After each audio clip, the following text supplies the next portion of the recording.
Welcome to Lead the Way with Anna Gauker.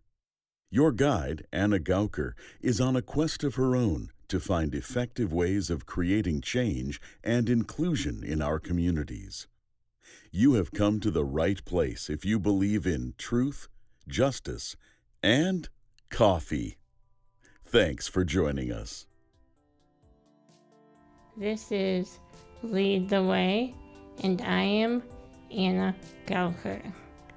If you are enjoying the work we're doing, make sure to find us on Spotify, Google Play, Stitcher, YouTube, TuneIn, or Apple Podcasts.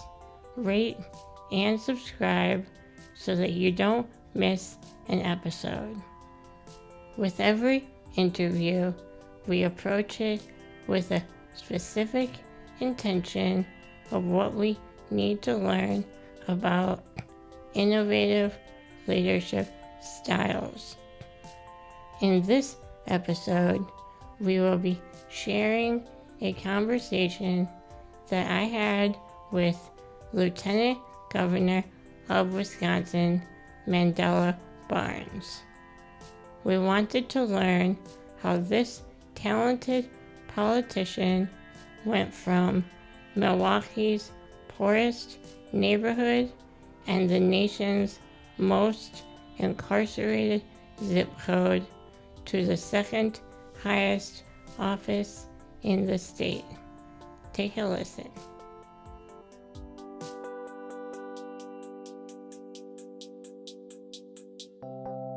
Can you tell me a little bit about your childhood? Yeah, so my childhood, I was born and raised in the city of Milwaukee. It was an interesting childhood. I did all the things.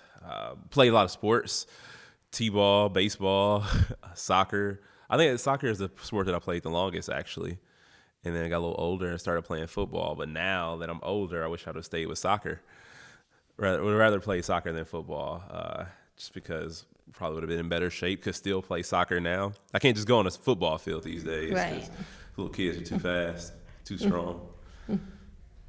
That's what you spent all of your time doing? Yeah, running around the neighborhood on my bike, basketball too, just enjoying myself. It was fun. I wish I could turn back time and replay that part of my life.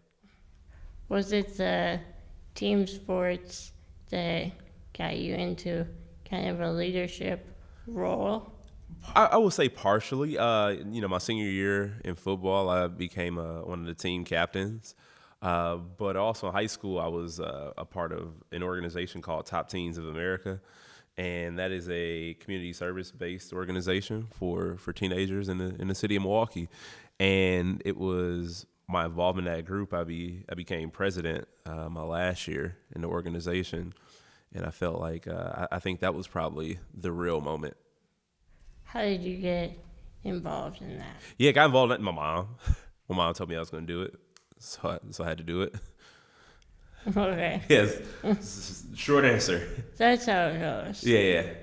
Well, I remember in your campaign for Lieutenant Governor, you really got my attention when I saw the commercial that showed your parents. Okay. So I'm really here to find out more about them. Yeah. I get that a lot. People always want to know about my mom because of that video. What kind of parents were they? Yeah, they were both there. My parents actually pretty strict growing up, like very strict. But they were hardworking people. My mother was a teacher. My dad worked on an assembly line, assembling catalytic converters. He worked third shift most of my life. Right. Yeah. So two very involved parents that were just always around, even to a frustrating fault, or to a frustrating degree. Sorry. Because she worked during the day. Well, no, they were just always there. And, like, it was just everything that went on. It's just there's such thing as over involvement.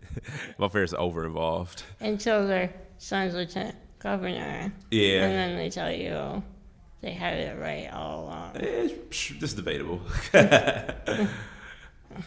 So how were they strict, and how did they motivate you to get involved? I didn't get to, like, even throughout high school, I didn't really get to go out a lot like the rest of my friends. I didn't get to hang out a whole bunch. And at that point, I felt like I was missing out on life. I still do sometimes, but no, they just whether it was when I had to be in the house at night, how long I could be gone, where I could go, who I could go with. It was a lot, Right. but they were just trying to be protective. Right, exactly. Yep. And then eventually you made the transition from sports and service organization into politics. Yeah, so I always thought that I was gonna play college football, but reality hit, and did not end up playing college football, and so I needed to keep my time occupied. So I got involved in different student organizations like the NAACP, got involved in student government as well, and that's sort of where I think that was the point where it all started to make a little more sense. I went to school to study broadcast journalism, wanted to do TV, Right. film, and I started really interested in politics. 2004 2004 was when Barack Obama gave that historic speech at the DNC. And that's a moment that really stuck with me, and it encouraged me. It gave me something to aspire to. And once I got to the point where I had to start making life decisions about where I was going to work after college, I ended up working on a campaign as a field organizer in Louisiana on a congressional race. So started out campaigning and stuck with it. So that was 2008, and then moved back to Milwaukee in 2009 and ran for office in 2012. When I was in college, I chose to major in psychology because when I took intro to psych, it was the first class that I didn't fall asleep in. So, broadcast journalism. Why? Yeah, because it's so interactive. It's so like hands-on, and it allows for so much creativity as well. It's not a science, so it's not just just by the book, and everything is just not necessarily everything. There's room to explore. There's room to be different. There's room to grow. And I guess it's sort of how I look at myself. Like, there's always room for more. There's room to grow. There's room to do things differently. There's room to challenge norms. There's room to just be creative and present in this sort of way. And it was exciting, the possibilities that came with it. And it's all about engagement. Yeah. So that's perfect fit with politics. Oh, exactly. Also. Yeah. And when it comes to working in politics and government, it's kind of a great profession if you're looking for constant feedback. Right. Mixed feedback, usually. How do you handle that when you hear different things from different people and groups about how you're doing? Yeah, so I try my best to be able to to adapt to circumstances, to understand points of view, and understanding that there's a chance that I could be wrong about something. And a lot of people don't always operate with that level of vulnerability, or even assume that, or take a moment to think like, wow, what if I got this wrong? What if I'm not right about this? And I mean, that could be to a fault too, but at the same time, it allows me to, not get trapped in a place, right, where, all of a sudden I'm just assuming that everything I'm doing is right, when in actuality, it may not be, or there may be something I hadn't thought about before. So I try to, always at least listen to people's point of view, listen to things that they have to say. I challenge myself as I challenge other people. And what are you using to gauge that? Like, how are you taking in that information? where are you getting it from? Yeah, a lot of information. I try to get as much from the source as possible. So like if I hear something on TV, see something on the radio, or see something on the radio, if I see something on TV, hear something on the radio, uh, or even come across something on the internet on Twitter, I'll try my best to have a moment to talk to somebody who's directly impacted. Try to go straight to the source. Like I can hear about, we'll use tariffs as an example. You can hear about those on the news and the impact on farming communities across America, especially here in Wisconsin. But I take the time. Like if I'm, in an area of the state, we've stopped at lots of farms and we asked them. I've asked personally. I've asked farmers. I've asked people who just live in the community who may not necessarily farm but are impacted because that is the big piece of their economy. And just as an example, that's a real thing. But it's one that I would want to have more understanding about because I haven't spent a lot of time on farms, growing up. I didn't spend a lot of time in rural communities growing up. So it's a learning process. And, the more information you get directly from the source, the more or the better off, I guess we would all be. And you're based in Milwaukee, Yeah, Milwaukee. from Milwaukee. So what have you learned now that you've been traveling to every corner of the state? Yeah, I've learned that we all have a way more in common than than we may assume. There are so many more similarities. The people across this whole state, some of the same challenges that we all face. We all want a certain quality of life that, unfortunately, we haven't always been able to come to expect. And that can be said everywhere in this state. But having traveled out of the state a lot, even especially before I took this position, before I was elected to lieutenant governor, we have some of the most wholesome people in the entire nation, in the entire world, right here in Wisconsin. When you started your first campaign for political office, how did you choose the issues that you ran on? Yeah, that's a really good question. And that's one thing too, like when people ask about running for office, that's like one of the first things I ask them is like, what are your issues to gauge if a person is, truly interested, truly ready to run for office. But I decided on my issues because there were things that I was already working on at my job. So before I ran for state rep in 2012, I was working for MICA, Milwaukee Inner City Congregations Allied for Hope. And the issues we were addressing were jobs and economic development, education, immigration reform, and treatment instead of prison. And so it was the work on those issues that inspired me to run for office because they were impacted at the state level. And I knew that there was potentially a chance for us to be able to do more, from a position of relative power versus, being an organizer, but still keeping that relationship. And so, the things that I campaigned on were just the things that I was actually, working on already.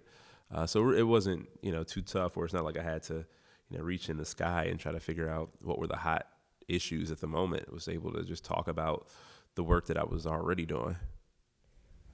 Jumping to your lieutenant governor campaign, I remember that you were everywhere that year. Like literally everywhere I went, you popped up. So how did you do that? How did you pull that off? And what was it like to be in the middle of that campaign? Yeah. So like even in the primary and in the general, like we knew we were going to get outspent, but we weren't going to get outworked. So, we knew that we had to make up, the money gap. And the only way we could do that is by showing up everywhere, making our presence felt.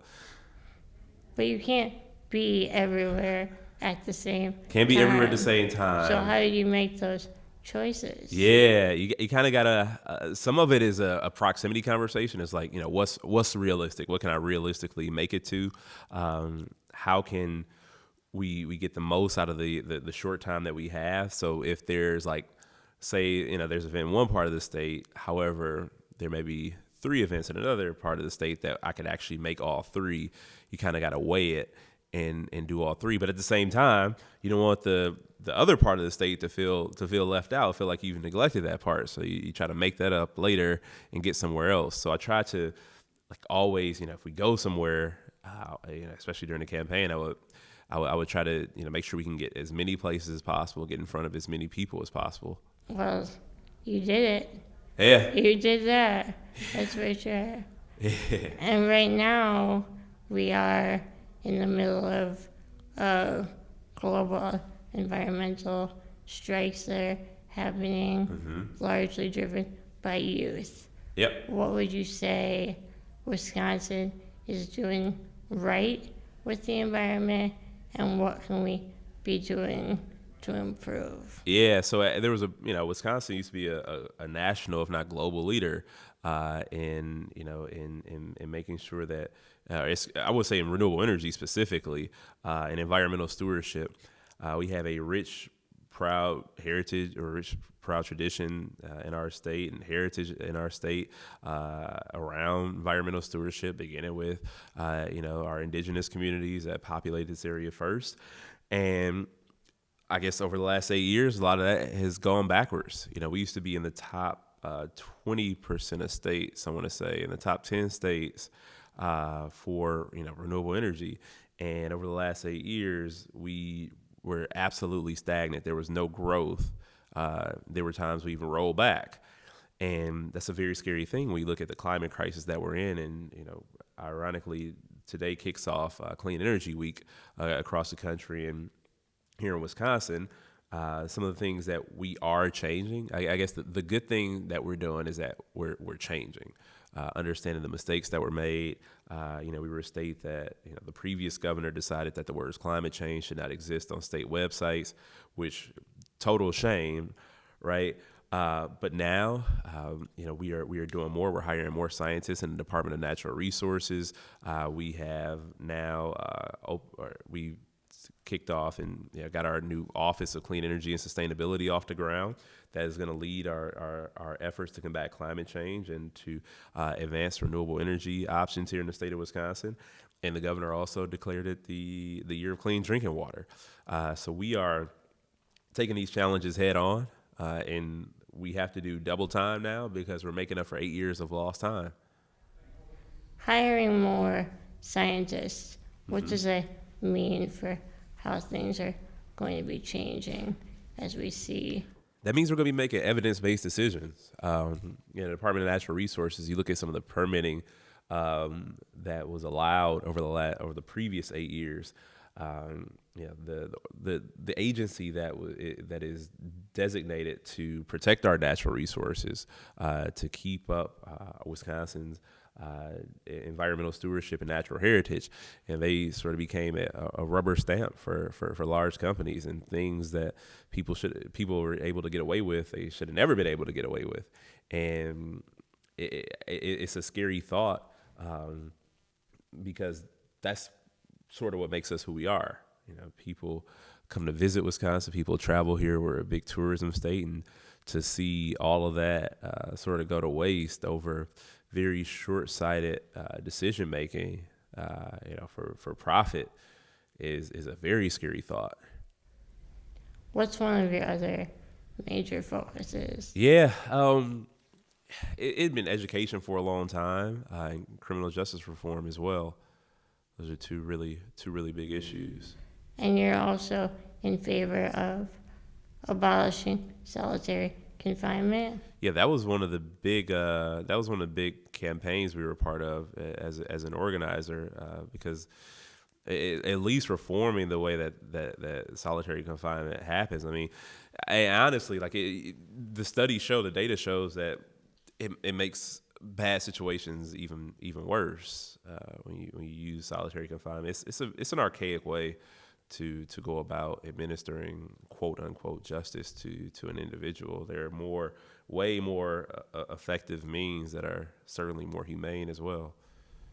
Do you think that campaign is catching on with the public, and what needs to happen? Yeah, next? I mean, there's some very real stories too about people who who deal with mental health issues that have been put in solitary confinement, like severe mental health issues, right? And that's just a very dangerous mix right there, especially for the individual who, theoretically may have a chance to actually be rehabilitated, but solitary confinement isn't necessarily rehabilitative.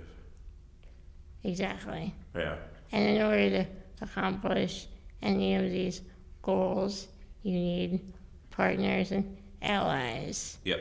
Who is your favorite Republican currently in office? Currently in office, in state or out of state? Because Both. I will say, out of state it's got to be between either Lieutenant Governor Iowa or Utah. Lieutenant Governor Iowa, we always end up sitting next to each other at our Lieutenant Governor meetings, and we're close to the same age. But the Lieutenant Governor in Utah, Spencer Cox, he's a funny guy. Like he has a good personality and a really good online presence, and because he's in Utah, I don't have to.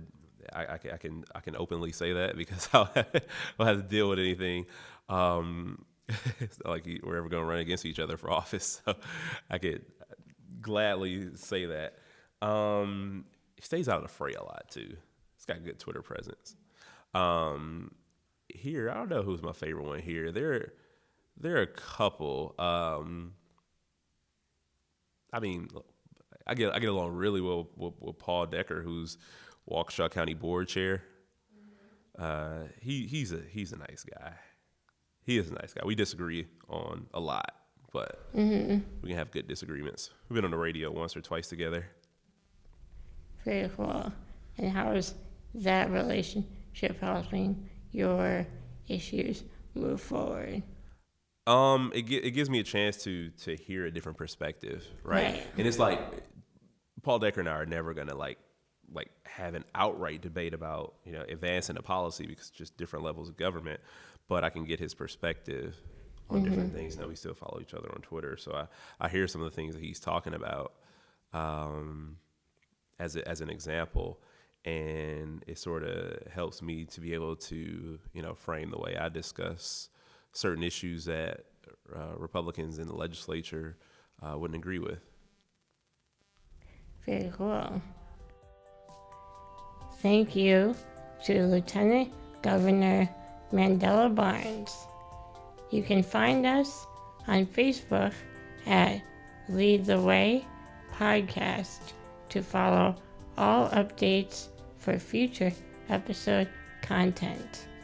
This episode was brought to you by the time and talent of Buzz Kemper and Tyler Willenbrink. I'm Anna Gauker. Until next time.